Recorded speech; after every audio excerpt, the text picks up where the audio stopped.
নমস্কার, আমি কাকুলিদি বলছি। আমার ইউনিক জিকেতে সবাইকে স্বাগত।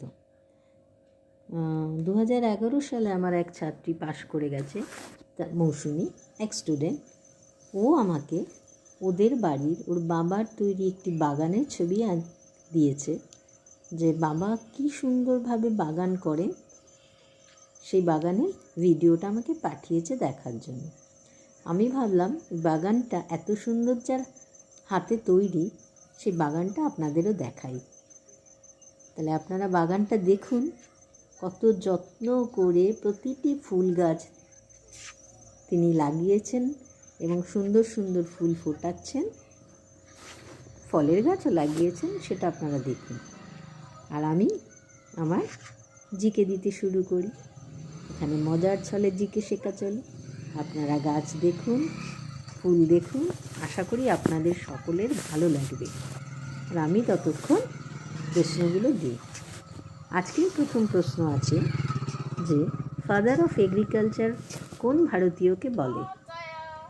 2, কোন দেশে সবচেয়ে বেশি সেনা আছে?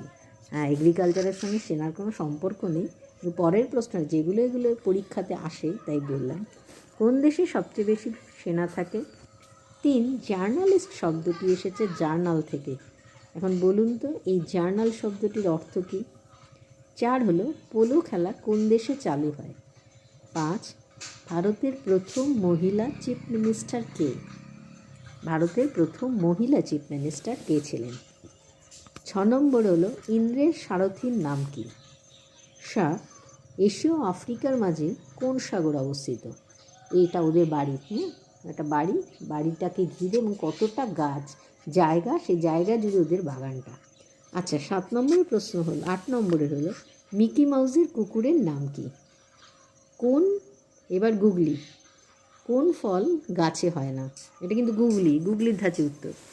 10 নম্বর, এক কোণে অবস্থান করে কিন্তু বিশ্বজুড়ে ভ্রমণ করে, কি বলুন তো? আচ্ছা, তা গাছ দেখছেন তো, শুধু ওর সম্পূর্ণ ওর বাবার তৈরি।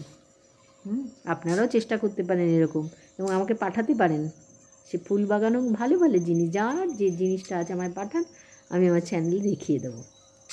এইবার হলো আগেরবারের প্রশ্নের উত্তর দিতে হবে।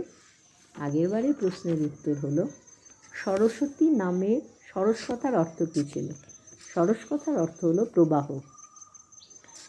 জাপানিরা কী নামে ডাকে সরস্বতীকে? ওয়েনজাইটান হলো। 3 নম্বর ছিল তার আশীর্বাদে সরস্বতী বসন্ত পূর্ণিমায় পূজিত হন, শ্রীকৃষ্ণ। 4 হলো ঘুমুর কোন স্টেটের নাচ? রাজস্থান।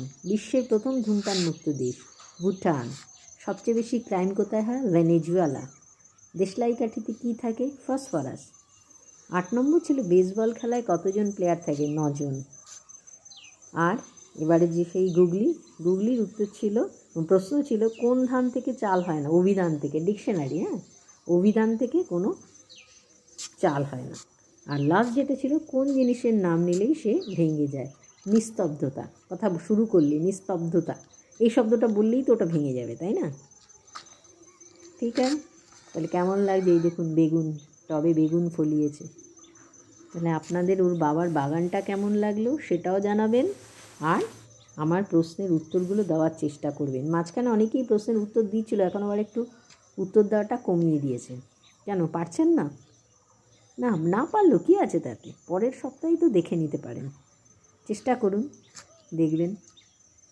আর ভালো লাগলে সাবস্ক্রাইব করবেন, লাইক করবেন, আর বন্ধুদেরকে শেয়ার করবেন। এই দেখুন কমলা লেবু, কি সুন্দর গাছে কমলা লেবু। আমরা কমলা লেবু জানি দার্জিলিং, আসাম, কিন্তু আমাদের হাবড়া অশোকনগরেও আজকাল কমলা লেবু ফুলছে। কতখানি চেষ্টা থাকলে এরকম করা যায়। তাই আমি মৌসুমিকে অনেক অনেক ধন্যবাদ ওর বাবার বাগানের এই ভিডিওটা আমাকে দেওয়ার জন্য। আবার অনেক ধন্যবাদ। আপনারাও দেখুন, আপনারাও চেষ্টা করুন। সবারই তো বেশ বাগান বাড়ি আছে, গাছ আছে। তাহলে আজকে এখানেই থাকুক।